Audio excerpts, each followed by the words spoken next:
miskin bisa melumpuhkan iman. Bersama saya Paulus Wiratno dalam acara Making Life Better. Saudara pendengar, saya yakin sementara saudara mendengarkan, saudara sudah menyediakan Alkitab dan mungkin buku catatan, sehingga setiap perkataan yang saudara dengar, ayat-ayat firman dan kebenaran yang menyentuh hati saudara, saudara akan mencatatnya, karena itu akan menginternalkan kebenaran di dalam diri saudara. Haleluya.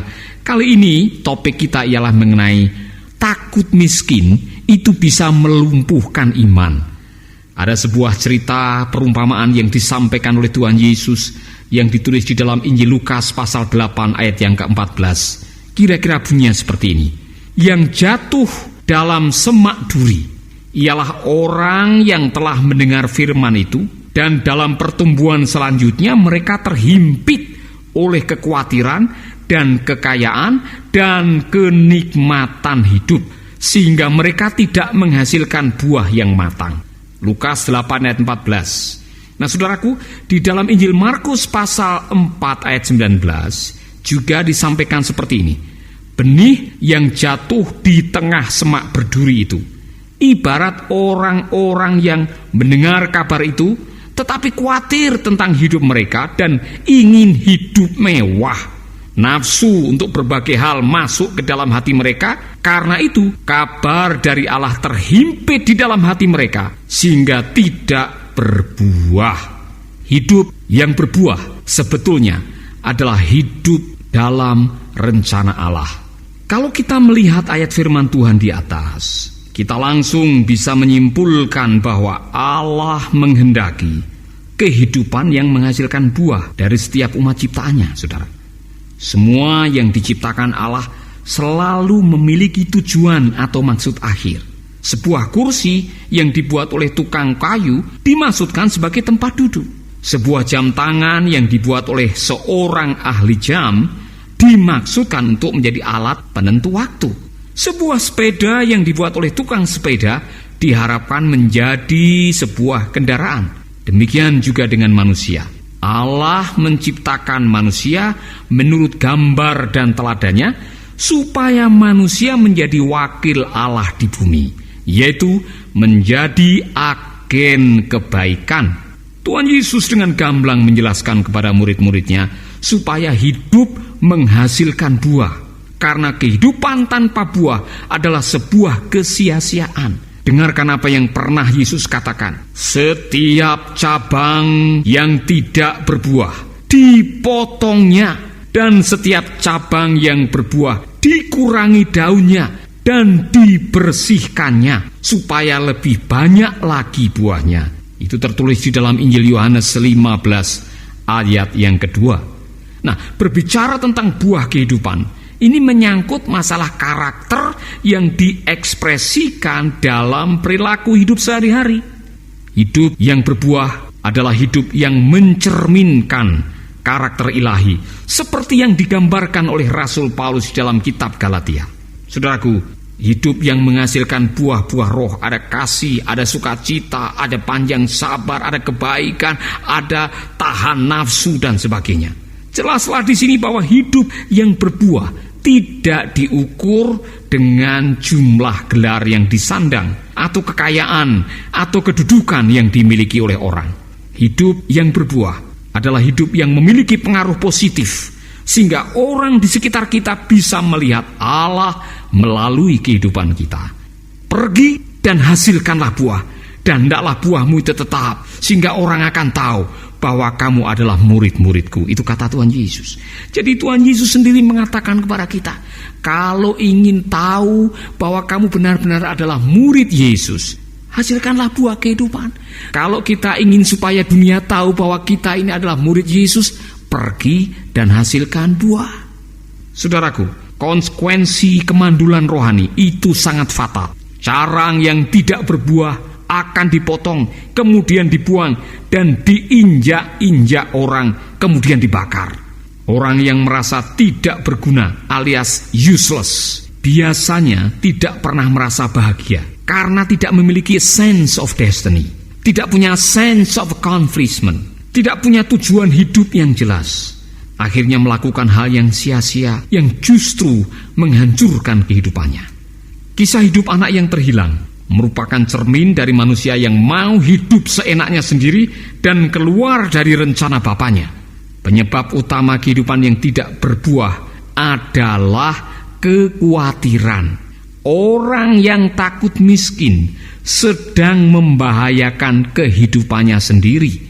Saudaraku, kalau saudara bertanya, apa yang membuat hidup saya tidak berbuah? Coba disimak kembali apa yang tertulis di dalam perumpamaan tentang penabur tadi.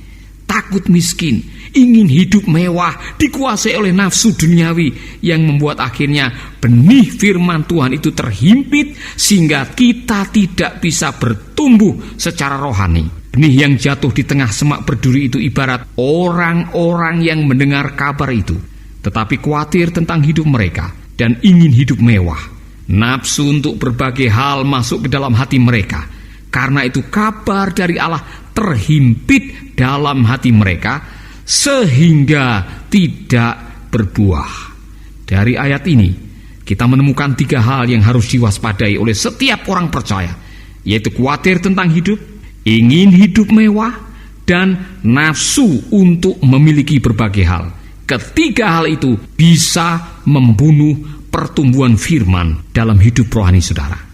Yang membuat kita hidup berbuah adalah kebenaran firman yang bertumbuh dalam hati. Ketika hidup menurut firman Allah, maka perilaku kita akan mencerminkan kebenaran firman itu. Namun sayang, terkadang firman itu dikalahkan oleh nafsu kedagingan.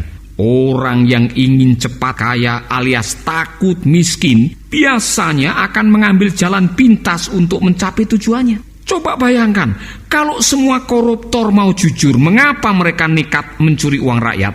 Alasannya pasti sama, saudara. Kami ingin cepat kaya. Nah, orang yang ingin cepat kaya akan jatuh dalam berbagai-bagai pencobaan. Ada yang merampok, ada yang tega menjual anaknya jadi PSK, ada yang tega melenyapkan nyawa orang lain, ada yang memperalat agama, dan tidak sedikit yang menyalahgunakan kekuasaan gara-gara ingin cepat mengeruk harta kekayaan. Mereka tidak menyadari bahwa perilaku hidup yang dimotivasi oleh nafsu ingin cepat kaya justru bisa melanggar kebenaran firman Allah. Firman Tuhan mengajarkan kepada kita untuk mencari dahulu kerajaan Allah dan kebenarannya. Maka semua yang dikhawatirkan itu, yaitu yang namanya sandang, pangan, dan papan, akan ditambahkan kepada kita.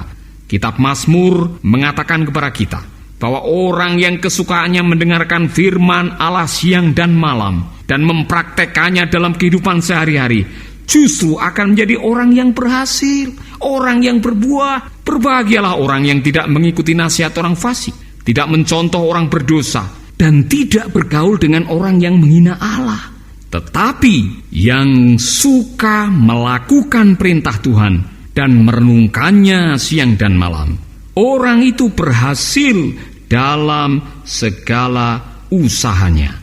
Ia seperti pohon di tepi sungai yang berbuah pada musimnya dan tidak pernah layu daunnya. Haleluya. Apakah ada hubungan yang erat antara melakukan kebenaran firman dan keberhasilan hidup? Jelas ada. Mazmur pasal 1 dengan gamblang menjelaskan kehidupan orang yang kesukaannya merenungkan dan melakukan firman Tuhan. Itu seperti tanaman yang ditanam di tepi aliran sungai yang selalu menghasilkan buah, dan apa saja yang dilakukannya berhasil. Haleluya. Nah, kembali kepada perumpamaan tentang penabur. Yang membuat benih itu tidak bertumbuh dan tidak berbuah adalah semak duri dan ilalang yang menjepit benih itu hingga akhirnya mati. Inilah strategi musuh kita, yaitu merampok dan mencuri dan merusak sehingga orang percaya tidak bisa hidup menghasilkan buah. Dengan demikian, amanat agung tidak akan pernah selesai diberitakan. Saudara-saudaraku, kita punya pilihan setiap hari. Apakah kita ingin menjadi orang yang sungguh-sungguh melaksanakan kebenaran firman Tuhan, ingin menjadi orang yang berhasil dan mendatangkan buah kehidupan yang bisa dirasakan oleh orang di sekitar kita, cara yang terbaik ialah membiarkan firman Tuhan bertumbuh. Nah, kalau begitu apa yang harus kita kurangi? Apa yang harus kita tinggalkan? Yang kita tinggalkan, yang kita waspadai adalah kekhawatiran, takut miskin, ingin cepat kaya, ingin hidup mewah, sehingga menghalalkan segala macam cara dan meremehkan kebenaran firman Tuhan. Coba saudara evaluasi. Mari kita semua mengintrospeksi diri. Kalau masih ada benih-benih ingin cepat kaya, benih-benih kekhawatiran yang membuat kita tidak lagi mau hidup sesuai dengan firman Tuhan, ada baiknya kita datang kepada Tuhan dan mengatakan, Tuhan, ampuni saya. Saya mau menjadi orang yang kesukaannya merenungkan firman siang dan malam. Dan kalau selama ini saya sudah menghalalkan apa yang haram, maka ampunilah saya ya Tuhan. Mungkin saudara mengatakan, Pak Paulus, saya adalah orangnya yang selama ini saya telah melanggar firman, saya hidup tidak benar, saya melakukan hal-hal yang keji di hadapan Tuhan gara-gara saya ingin mendapatkan lebih banyak. Mungkin saudara sudah mencuri uang rakyat, mungkin saudara sudah menjual diri demi materi, mungkin saudara sudah menghalalkan hal-hal yang tidak benar. Akhirnya kita terjerumus, terjebak, dan hidup menderita. Dan saudara datang kepada Tuhan mengatakan, ampuni saya Tuhan, saya mau hidup benar. Kalau saudara adalah orangnya, saya akan berdoa dengan saudara. Mari kita berdoa. Bapa kami di dalam surga, kami sudah mendengarkan firman Tuhan. Kami bertobat. Kalau ada benih-benih takut miskin, ingin cepat kaya, kemudian kami menghalalkan segala macam cara, kami tidak pandang bulu kebenaran, sehingga kami melanggar sana sini dan hidup menjijikkan di hadapan Tuhan. Ampunilah dosa kami. Dan dengan kesadaran hati yang penuh, hari ini aku datang kepadamu Tuhan, basuhlah hati kami dari semua dosa dan kesalahan kami. Kami mau bertobat dan mau hidup benar sesuai dengan firman-Mu. Tuhan, ampunilah saudara-saudara kami, ampunilah kekhilafan kami. Dan mulai hari ini kami berjanji, kami akan hidup sesuai dengan kebenaran firman-Mu. Terpujilah nama-Mu Bapa, jadikanlah kami orang-orang yang berbuah dan bisa memberkati orang lain. Di dalam nama Yesus kami berdoa. Amin. Tuhan memberkati saudara. Kiranya kebenaran ini bisa menyadarkan kita. Dan setelah saudara disadarkan, tolong sadarkanlah orang lain yang ada di sekitar hidup saudara.